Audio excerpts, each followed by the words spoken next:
I'm broken.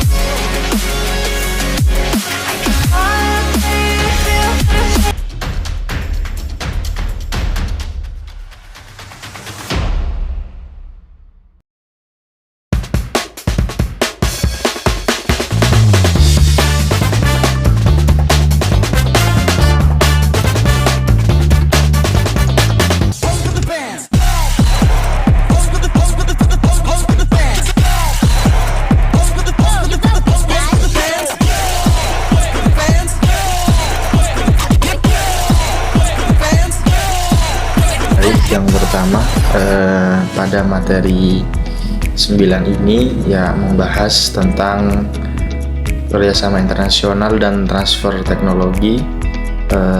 A yakni peran foreign aid dan investor asing. A1 yakni konsep pendanaan dan transfer teknologi. Foreign aid dan investor asing ini sama-sama berperan aktif sebagai sumber pendanaan eksternal dalam pembangunan ekonomi, tetapi juga mekanismenya dan tujuan yang berbeda. Foreign aid merupakan bantuan dana dari negara maju atau dari lembaga-lembaga internasional kepada negara berkembang dalam bentuk hibah, pinjaman lunak, dan program bantuan. Dalam konteks pendanaan ini, foreign aid berfungsi sebagai dukungan awal untuk menutup keterbatasan negara, terutama pada sektor publik seperti pendidikan, kesehatan, dan infrastruktur dasar. Dana ini tidak berorientasi pada keuntungan saja, namun tetap pada stabilitas dan percepatan pembangunan. Materi yang kedua yakni konsep peningkatan kapasitas manajerial. Foreign aid dan investor asing juga berperan dalam meningkatkan kapasitas manajerial, yaitu kemampuan mengelola sumber daya secara efektif melalui perencanaan, pengorganisasian, pelaksanaan, dan pengawasan. Peningkatan kapasitas manajerial ini terjadi melalui program penguatan institusi dalam pelatihan aparatur negara. Bantuan ini tidak hanya berupa dana, tapi juga pendampingan teknis membantu pemerintah memperbaiki sistem perencanaan, pengelolaan, dan evaluasi program. Dengan demikian, kapasitas birokrasi ini dan tata kelola publik menjadi lebih terstruktur dan profesional. Jadi di sini saya akan memaparkan materi tentang faktor kemitraan strategis. Kemitraan strategis merupakan bentuk kerjasama jangka panjang antara dua atau lebih pihak yang bertujuan untuk mencapai keuntungan bersama melalui pemanfaatan sumber daya dan kompetensi masing-masing. Kemitraan ini sering dilakukan untuk memperluas akses pasar, meningkatkan kapasitas teknologi, atau memperkuat posisi kompetitif di suatu sektor. Dalam konteks pembangunan, kemitraan strategis memungkinkan berbagai pihak, baik pemerintah, swasta, maupun organisasi internasional, untuk menggabungkan sumber daya dan keahlian sehingga tujuan pembangunan dapat dicapai secara lebih efektif. Faktor pembentukan kemitraan strategis yaitu yang pertama, faktor ekonomi, teknologi, risiko, politik dan regulasi, dan yang terakhir faktor organisasi. Faktor joint venture. Joint venture merupakan bentuk kerjasama bisnis di mana dua atau lebih pihak membentuk entitas baru dan dengan kepemilikan dan tanggung jawab yang dibagi bersama. Bentuk kerjasama ini banyak digunakan ketika suatu proyek membutuhkan sumber daya yang besar atau ketika perusahaan ingin memasuki pasar baru dengan memanfaatkan pengetahuan lokal dan mitranya. Joint venture memungkinkan para pihak untuk menggabungkan modal, teknologi, pengalaman, dan jaringan bisnis guna mencapai tujuan yang tidak bisa dicapai secara optimal jika dilakukan sendiri.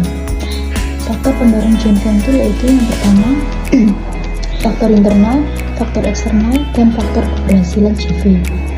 Yang terakhir, faktor public-private partnership atau PPP. Public-private partnership atau kerjasama pemerintah dan badan usaha KPBU merupakan model kerjasama antara pemerintah dan sektor swasta dalam penyediaan infrastruktur maupun layanan publik. Skema ini digunakan untuk mengatasi keterbatasan anggaran pemerintah sekaligus memanfaatkan efisiensi dan inovasi yang memiliki sektor swasta. Melalui PPP, pemerintah dapat mempercepat pembangunan proyek strategis tanpa harus menanggung seluruh biaya dan risiko secara mandiri. Faktor pendorong dari PPP tersebut yaitu ada faktor finansial, faktor efisiensi, faktor risiko, faktor kelembagaan, dan faktor ekonomi. Terus faktor keberhasilan PPP yang pertama, kepastian hukum, dukungan politik, transparansi, alokasi risiko yang tepat, kelayakan proyek, kepercayaan antara pemerintah dan investor. Baik, selanjutnya A.7 kontribusi pelatihan internal. Pelatihan internal merupakan salah satu cara efektif untuk menyebarluaskan pengetahuan yang diperoleh melalui kerjasama internasional kepada seluruh anggota organisasi. Melalui pelatihan internal, pegawai dapat memahami teknologi baru, prosedur kerja yang lebih modern, serta praktik-praktik terbaik yang diperoleh dari mitra internasional. Selain meningkatkan kompetensi individu, pelatihan internal juga membantu menciptakan budaya organisasi yang adaptif terhadap perubahan dan inovasi. A.8 kontribusi pendampingan teknis berkala. Pendampingan teknis berkala berfungsi sebagai sarana untuk memastikan bahwa teknologi dan pengetahuan yang telah ditransfer dapat diterapkan secara optimal. Melalui pendampingan, berbagai kendala yang muncul selama implementasi dapat segera diidentifikasi dan diselesaikan. Selain itu, pendampingan juga memberikan kesepakatan bagi organisasi untuk A.8 kontribusi pendampingan teknis berkala. Pendampingan teknis berkala berfungsi sebagai sarana untuk memastikan bahwa teknologi dan pengetahuan yang telah ditransfer dapat diterapkan secara optimal. Melalui pendampingan, berbagai kendala yang muncul selama implementasi dapat segera diidentifikasi dan diselesaikan.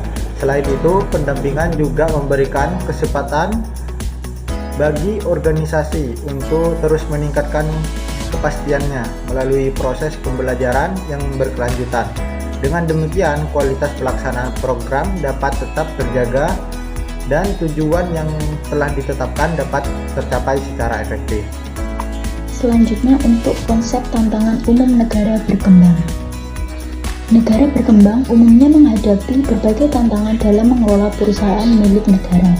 Tantangan tersebut meliputi keterbatasan sumber daya manusia, rendahnya kualitas infrastruktur, lemahnya sistem pengawasan, serta tingginya tingkat intervensi politik dalam pengambilan keputusan bisnis. Kondisi tersebut seringkali menghambat upaya peningkatan efisiensi dan produktivitas organisasi. Selain itu, banyak negara berkembang juga menghadapi masalah korupsi dan birokrasi yang kompleks. Situasi ini dapat mengurangi kepercayaan investor serta menghambat proses reformasi kelembagaan. Oleh karena itu, diperlukan komitmen yang kuat dari seluruh pemangku kepentingan untuk mengatasi berbagai hambatan tersebut agar tata kelola BUMN dapat berkembang secara optimal. Faktor kepemimpinan politik. Kepemimpinan politik memiliki pengaruh yang sangat besar terhadap keberhasilan reformasi tata kelola BUMN. Pemimpin politik berperan dalam menentukan arah kebijakan, menetapkan regulasi, serta menciptakan lingkungan yang mendukung pengelolaan perusahaan negara secara profesional. Kepemimpinan yang kuat dan berintegritas akan mendorong terciptanya budaya organisasi yang transparan dan akuntabel. Sebaliknya, lemahnya komitmen politik dapat menghambat berbagai upaya perbaikan yang telah direncanakan. Intervensi politik yang berlebihan seringkali menyebabkan pengambilan keputusan tidak didasarkan pada pertimbangan bisnis yang rasional. Oleh karena itu, keberhasilan reformasi BUMN sangat bergantung pada dukungan politik yang konsisten dan berorientasi pada kepentingan publik. Faktor kapasitas birokrasi. Kapasitas birokrasi merujuk pada kemampuan aparatur pemerintah dalam melaksanakan tugas dan tanggung jawab secara efektif. Birokrasi yang profesional memiliki kompetensi, integritas, serta kemampuan untuk mengimplementasikan kebijakan secara tepat. Dalam konteks tata kelola BUMN, birokrasi yang kuat berperan dalam menciptakan regulasi yang jelas dan sistem pengawasan yang efektif. Sebaliknya, birokrasi yang lemah dapat menyebabkan berbagai permasalahan, seperti lambatnya pengambilan keputusan, rendahnya kualitas pelayanan, serta kurang optimalnya pengawasan terhadap perusahaan negara. Oleh karena itu, penguatan kapasitas birokrasi menjadi salah satu syarat utama keberhasilan reformasi tata kelola BUMN. Selanjutnya, implikasi identifikasi praktik adaptif. Studi komparatif memungkinkan suatu negara mengidentifikasi praktik-praktik yang berhasil diterapkan di negara lain. Namun, tidak semua praktik tersebut dapat diterapkan secara langsung karena adanya perbedaan kondisi sosial, ekonomi, politik, dan budaya. Oleh sebab itu, diperlukan proses adaptif agar praktik yang diadopsi sesuai dengan kebutuhan dan karakteristik nasional. Identifikasi praktik adaptif memberikan manfaat berupa pengurangan risiko kegagalan dalam implementasi kebijakan. Dengan memilih strategi yang telah terbukti efektif dan menyesuaikannya dengan kondisi lokal, organisasi dapat meningkat peluang keberhasilan reformasi serta memperoleh hasil yang lebih optimal. Implikasi penghindaran kesalahan, yaitu salah satu manfaat utama untuk komparatif adalah kemampuan untuk belajar dari kegagalan negara lain. Pengalaman internasional menunjukkan bahwa banyak program reformasi gagal akibat kurangnya perencanaan, lemahnya pengawasan, atau intervensi politik yang berlebihan. Dengan memahami penyebab kegagalan tersebut, suatu negara dapat menghindari kesalahan yang sama. Penghindaran kesalahan juga dapat menghemat biaya, waktu, dan sumber daya. Kebijakan yang dirancang berdasarkan pengalaman empiris cenderung lebih realistis dan memiliki peluang keberhasilan yang lebih tinggi dibandingkan kebijakan yang disusun tanpa mempertimbangkan pelajaran dari negeri lain. Selanjutnya, kontribusi diskusi kebijakan nasional. Hasil studi komparatif dapat menjadi sumber informasi yang berharga dalam penyusun kebijakan nasional. Pengalaman negara lain dapat digunakan sebagai referensi untuk mengevaluasi kebijakan yang telah ada maupun merancang kebijakan baru yang lebih efektif. Dengan demikian, proses pengambilan keputusan menjadi lebih berbasis bukti dan data. Diskusi kebijakan yang didukung oleh hasil penelitian dan pengalaman internasional juga dapat memperkaya perspektif para pembuat kebijakan. Hal ini penting untuk memastikan bahwa kebijakan yang dihasilkan mampu menjawab tantangan pembangunan secara lebih. Selanjutnya, kontribusi penguatan BUMD daerah. Prinsip-prinsip tata kelola yang diterapkan pada BUMN dapat menjadi referensi bagi pengelolaan badan usaha milik daerah. Melalui penerapan prinsip transparansi, akuntabilitas, dan profesionalisme, BUMD dapat meningkatkan kualitas pelayanan kepada masyarakat serta memperkuat kontribusinya terhadap pembangunan daerah. BUMD yang dikelola dengan baik juga berpotensi meningkatkan pendapatan asli daerah (PAD). Dengan demikian, penguatan tata kelola BUMD tidak hanya berdampak pada kinerja perusahaan, tetapi juga memberikan manfaat yang lebih luas bagi kesejahteraan masyarakat. Assalamualaikum warahmatullahi wabarakatuh. Perkenalkan, nama saya Limang September Sapitri. Di sini saya akan memaparkan tentang konsep modernisasi dan integrasi global. Modernisasi merupakan proses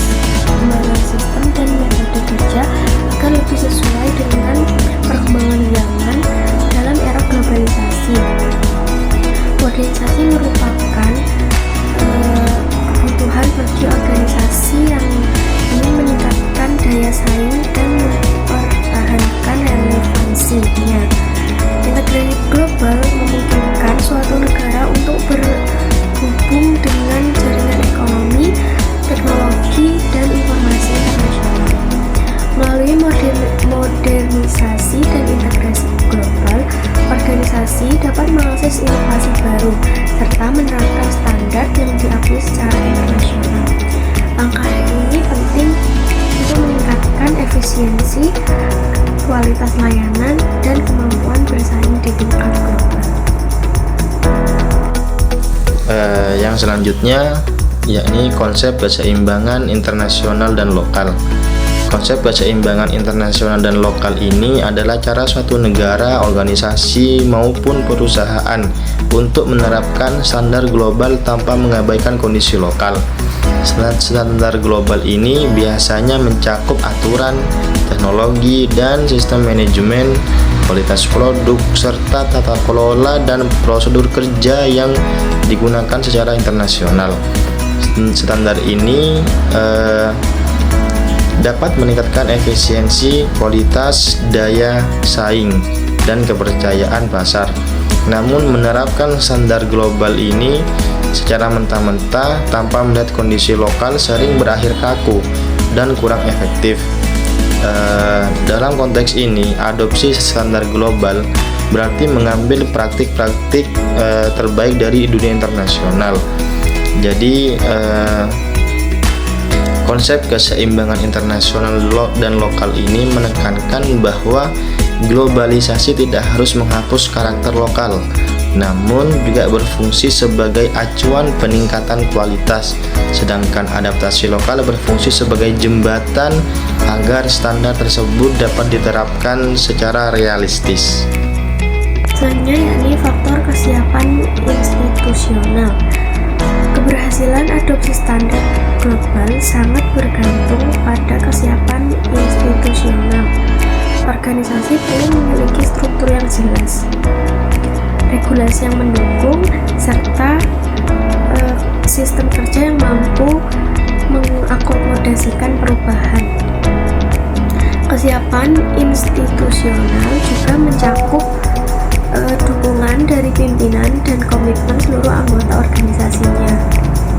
Tanda kesiapan yang memadai, proses adopsi standar global dapat mengalami berbagai hambatan. Oleh karena itu, evaluasi terhadap kondisi organisasi perlu dilakukan sebelum menerapkan perubahan yang bersifat besar dan kompleks. Faktor kapasitas SDM atau sumber daya manusia. Sumber daya manusia merupakan faktor kunci dalam keberhasilan implementasi standar global. Pegawai yang memiliki kompetensi tinggi akan lebih mudah memahami dan menerapkan sistem baru. Sebaliknya, keterbatasan kemampuan SDM dapat menjadi hambatan utama dalam proses perubahan organisasi. Oleh karena itu, peningkatan kapasitas SDM melalui pendidikan, pelatihan, dan pengembangan kompetensi harus menjadi prioritas. Investasi pada pengembangan SDM akan memberikan manfaat jangka panjang bagi keberhasilan organisasi. Materi yang selanjutnya, implikasi peningkatan kredibilitas. Implikasi peningkatan kredibilitas ini merujuk pada dampak positif dari penerapan standar global yang telah disesuaikan dengan kondisi lokal. Jadi, untuk meningkatkan kepercayaan pihak eksternal maupun internal terhadap suatu negara, organisasi, ataupun institusi lainnya, ketika suatu sistem mengikuti standar global seperti standar kualitas, manajemen, akuntansi, ataupun pelayanan publik, maka sistem tersebut dianggap lebih profesional dan dapat dipercaya.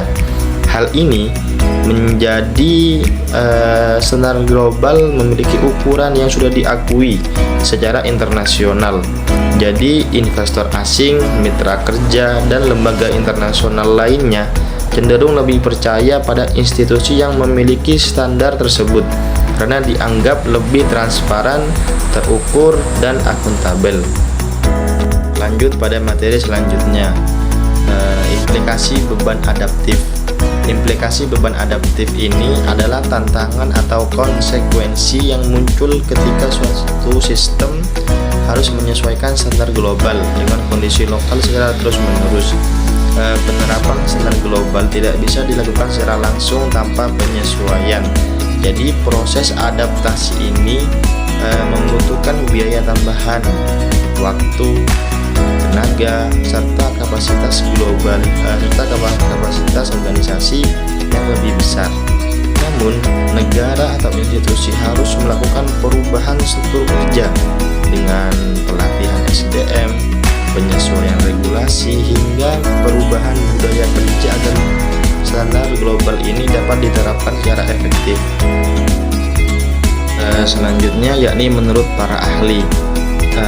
Kelompok kami mengambil dua para ahli, yakni Robert dan Joseph dan Todaro dan Smith, yakni dengan teori yang berbeda. Yang pertama dengan teori kerjasama internasional. Robert dan Joseph dalam teori kompleks interdependensi menjelaskan bahwa hubungan antar negara dalam sistem internasional ini tidak hanya didominasi oleh kekuasaan militer dan politik saja, tapi juga oleh keterkaitan ekonomi, teknologi, transformasi yang semakin kompleks. Dalam kondisi ini, negara-negara menjadi saling berhubungan satu sama lain dalam sektor kerjasama, sehingga kerjasama internasional menjadi kebutuhan yang tidak bisa dihindari. Dan juga yang kedua, dengan teori pembangunan Todaro dan Smith, ini dalam teorinya pembangunan ekonomi itu menjelaskan bahwa tidak hanya ditentukan oleh akumulasi modal atau pertumbuhan ekonomi semata, namun juga kualitas sumber daya manusia serta kapasitas dan kelembagaan yang dimiliki suatu negara. Pembangunan yang berkelanjutan ini membutuhkan kombinasi aspek ekonomi, sosial, dan institusional yang saling mendukung. Untuk materi selanjutnya yakni infografis, di mana kami ada dua infografis, yakni infografis teoritis dan infografis empiris. Untuk infografis teoritis ini menyimpulkan bahwasannya kerjasama internasional yang efektif itu menggabungkan interdependensi global dengan penguatan internal, sehingga transfer pengetahuan membuktikan dampak nyata bagi pembangunan ekonomi dan tata kelola yang lebih baik. Dan juga infografi empiris ini dengan inti sinergi dari bab 9, yakni kerjasama internasional dan transfer teknologi, adalah kerjasama internasional yang efektif menghubungkan modal, teknologi, pengetahuan yang menjadi kekuatan nyata untuk memperkuat tata kelola, meningkatkan kapasitas, dan menghasilkan pembangunan yang berkelanjutan, inklusif, dan berdaya saing. Untuk materi terakhir kami yakni kesimpulan, di mana kerjasama internasional memiliki peran penting dalam mendukung pembangunan ekonomi melalui aliran foreign aid, investasi asing, serta transfer pengetahuan dan teknologi. Peran ini tidak hanya sebatas pada penyediaan pendanaan saja, tetapi juga mencakup peningkatan kapasitas manajerial, modernisasi sistem kerja, serta penguatan institusi di negara berkembang. Dalam konteks tata kelola BUMN, keberhasilan penerapan praktik terbaik internasional ini sangat dipengaruhi oleh kapasitas birokrasi, kepemimpinan politik, dan kemampuan institusi dalam mengadaptasi praktek yang sesuai dengan kondisi nasional. Labana al